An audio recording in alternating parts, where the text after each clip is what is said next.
Hello, my name is Isaac, and I am going to be talking about microfossils.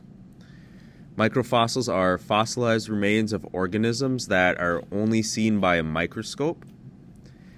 During this, I am going to provide some examples of microorganisms and then talk about why they are important to us and why they should be studied. The first microorganism I am going to talk a little bit about is cyanobacteria, or also called blue-green algae. Now, this is a type of microorganism, a bacteria that is photosynthetic, meaning that it gets its energy through photosynthesis, much like plants do. Fossil remains of these organisms are some of the oldest specimens that we have. They date back to the Precambrian, which was about 3.5 billion years ago, and they are still around today. The next organism that I wanted to highlight was coccolithophores. Like cyanobacteria, they are photosynthetic. These organisms are usually so small that you need an electron microscope to see them.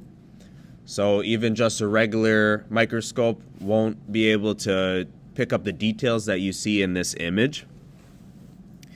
Now, the parts of the coccolithophores that are being fossilized are these plates. They are the oval structures seen in the image. They are made of calcium carbonate, which is why they can be fossilized.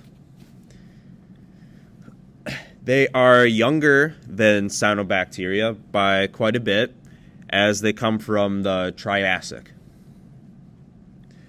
Well, following the coccolithophores, we have diatoms. Diatoms are similar to coccolithophores in cyanobacteria because they are also photosynthetic and they are algae like the coccolithophores. However, instead of being made of the calcium carbonate, they are made of silica. So they are preserved because they are made of silica.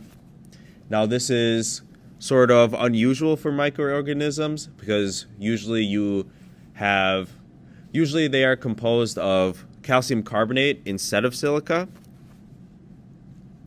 They are a little bit younger than the coccolithophores, being from the Jurassic. Now, the next organism is radiolarans. They are different from all three of the previous examples because they are protists. So they don't get their energy in the same way that the cyanobacteria, coccolithophores, or diatoms do.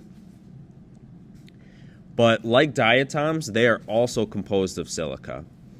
How they are composed is in a spherical way. All the different types of radiolarans are radially symmetric, as seen in this picture. They don't all look exactly like this, but they are all radially symmetric. They are older than both coccolithophores and diatoms, as they show up in the Cambrian. So they show up right after the cyanobacteria. So they are pretty old. The final example of microorganisms that I wanted to bring up is foraminifera.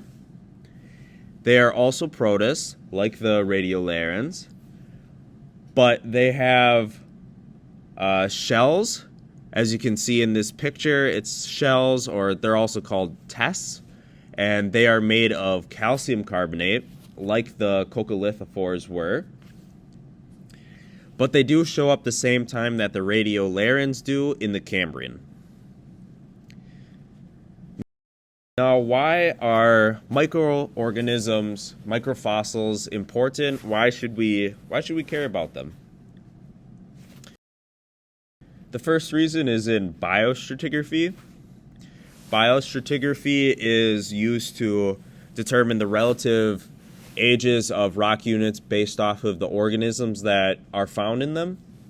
Now, since microorganisms are abundant, They form a continuous record of geologic time and can be recovered whole, making them easier to identify. They are really useful in indicating the age of the rock unit that you are looking at. Second reason they are important is in reconstructing the paleo environment. Comparing the fossils with their modern counterparts, we can determine things such as depth, temperature, and salinity of the environment. We use the modern microorganisms environment as an analogy for the ancient environment. In the petroleum industry, microfossils are very important. As the rig drills, samples of the sediment is brought to paleontologists who look for the types of microfossils in the sample. They can use these fossils to determine the depth they are at.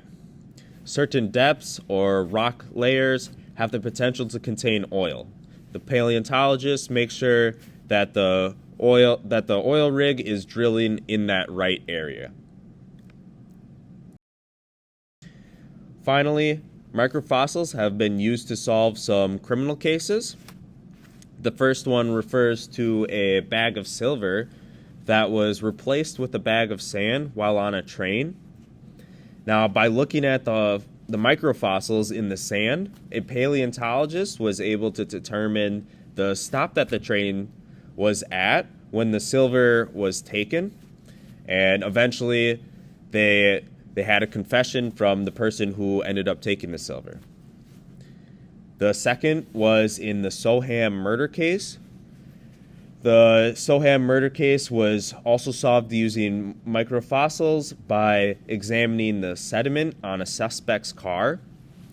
The paleontologist team was able to determine the place that the victims' bodies were left at by looking at those fossils, because the certain area that he dropped the bodies off at was the only area that had that type of sediment. Here are my references, and thank you for listening.